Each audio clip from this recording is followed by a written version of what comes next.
Peace and love, family. S. Marshuel, aka Smell. Today I want to talk about, tracking out drums. Is it necessary today or is it not necessary?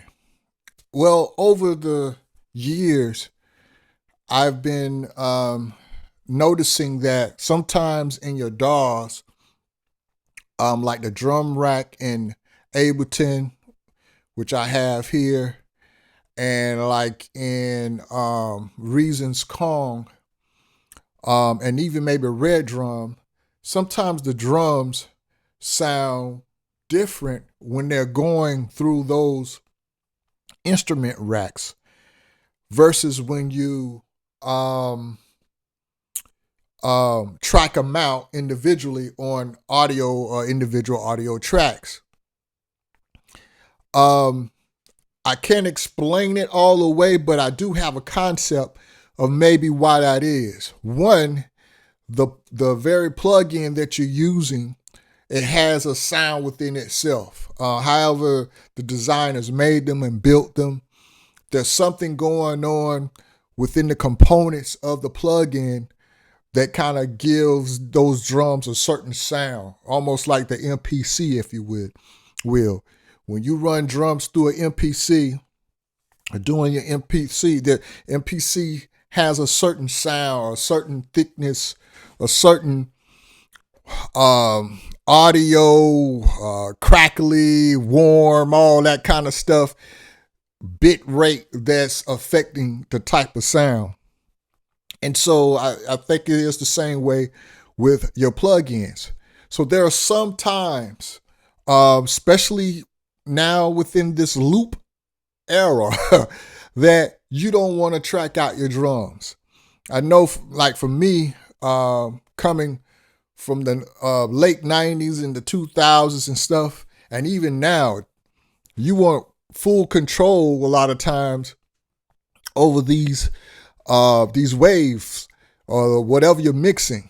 And you can't have full control when it may be in a stereo track, all your drums are in one stereo track.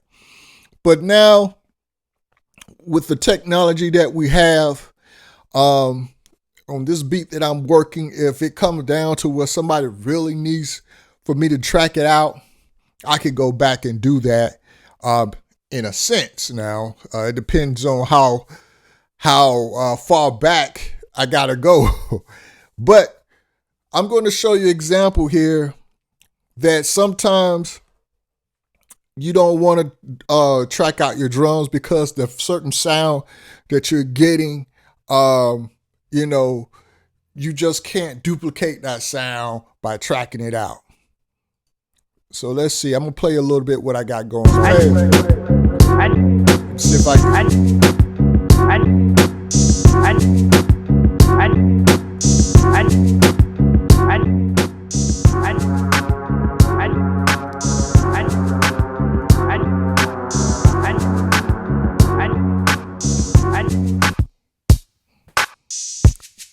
Now here's my drums, and it's all in the rack. This is my rack here. And it's perfect. As you can see, it got like a little, this right here, it has its own, from the sample chop that I did, has its own little reverb to it. Another thing is, as you can see, it's kind of hitting in the red. My kick is 8.6, my snare 2.9, and so forth. I notice sometimes if I bring that out of the red,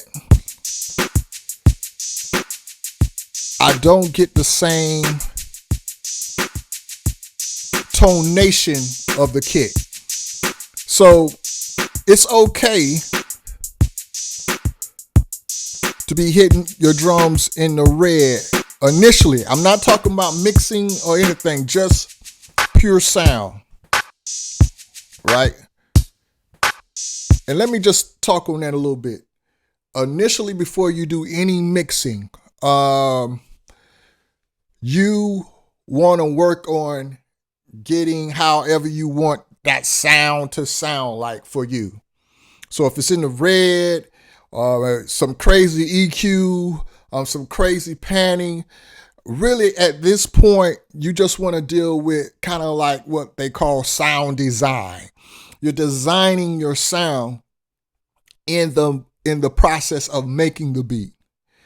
Once you do that, then when you're ready for mixing, then you could go into um, looking at the meters and so forth. And so one way, like for this in my example here, is in the red, right? But when I get ready to mix this, I'm not going to be so concerned about the red. I'm just going to be concerned about the EQ, the overall EQ, right? So let me get that.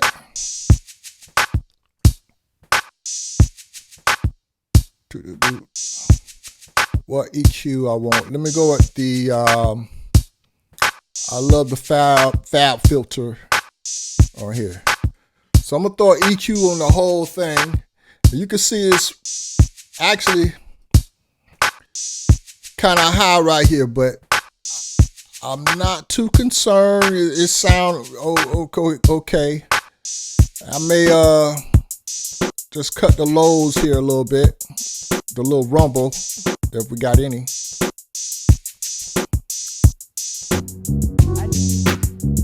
Right? So that's good. I will go in here. I'm going to keep it in the rack. And what I'm going to do is I've already did a save as from the original track. And I named this Waves. It's Beat 2820 Waves. And so what I'm going to go through here, I'm going to create this rack or this MIDI track. I'm going to convert it to waves. All my MIDIs, I'm going to convert it to waves. So let me do that and pause this and I'll be right back. Let's see. Okay, family. So we're back and I have flattened my MIDI tracks and froze them. And now they are in wave format, as you can see. My drums are in wave format. I wanted to add, let me get back to another reason why maybe tracking out drums may not work every time. Think of it as if you ever go to a live recording, you have a drum set and the drummer is playing. He has a snare, he has his toms and the cymbals, hi-hat, and so forth. Usually that recording engineer, they're going to mic the different parts of the drum and they're coming through whatever mixing board channel, but it's all kind of still hubbed on one stereo track or a couple of stereo tracks will bust out to one main bus. And yeah, you might can control some of the individual channels within the group, which that's what basically is going on in the drum rack. You have, or in Kong as well, you have this like group of drums where you can go within the group and mix it down. But when you print it, it is what it is. You don't have much more control out of it. But by all the sounds being within a group, I think in some way it gels a little bit better than when they're just individually tracked out. Again, sometimes.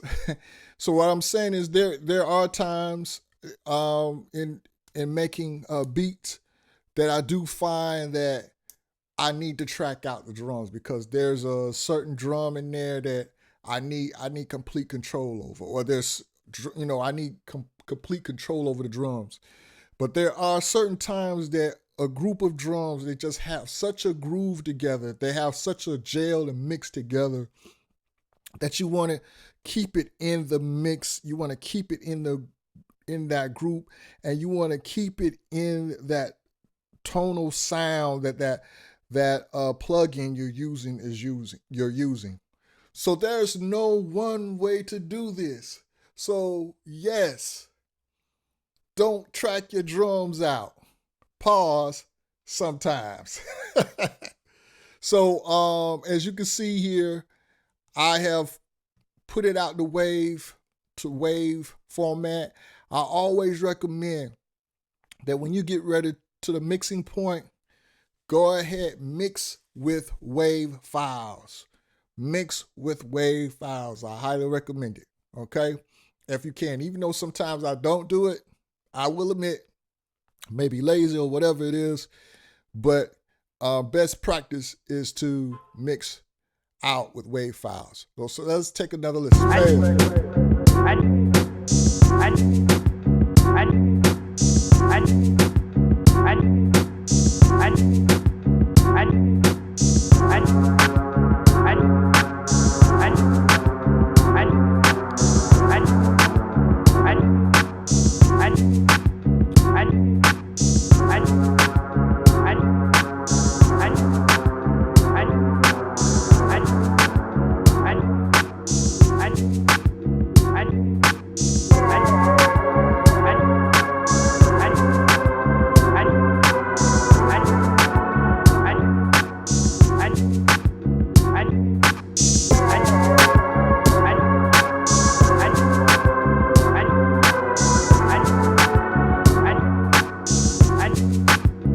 So what I did is put a little bit warmer on the drums.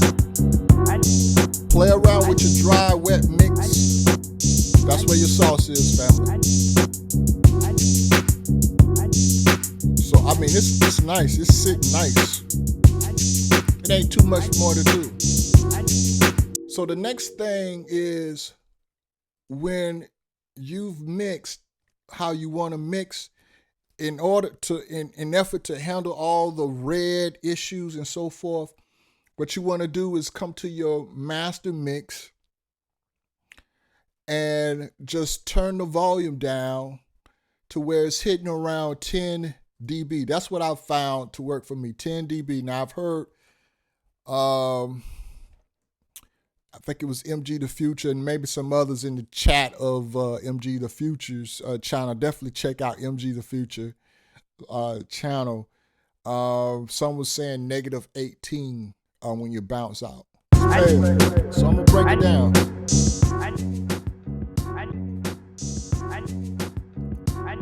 To around about there. And then you can hear things a lot better when they're at a lower volume. Things that you probably wouldn't have picked up on when they're at a higher volume. So I would need to, bring that little string part down a little bit here.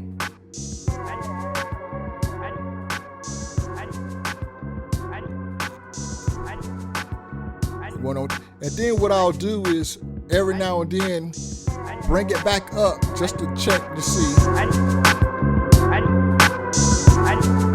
if it's still good. So it sounds good.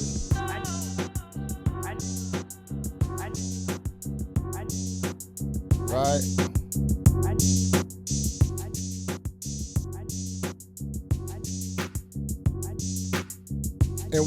And the reason why, and I will bounce that out. I will bounce this out to a stereo track, then bring it back in, probably use Logic to master the track. And the reason why some people will master it right in the box, but I suggest that you bounce out your track, then to a stereo track, and then fly it back in to whatever DAW you prefer and master and bring it back up to the 0.0 or whatever your level that you're aiming for. Lately I've been aiming for the what is it? LFUS meter to be around 10 to 9 decimals. I find that around there is kind of good. Usually around 8 and 7 now, the records are coming out. But if you do it around 10 or 9, that'd give a little more room for your potential artist who's going to use the track, where you give them a little bit to work with to record on. And usually these artists are, these are upcoming artists that don't have a lot of budgets.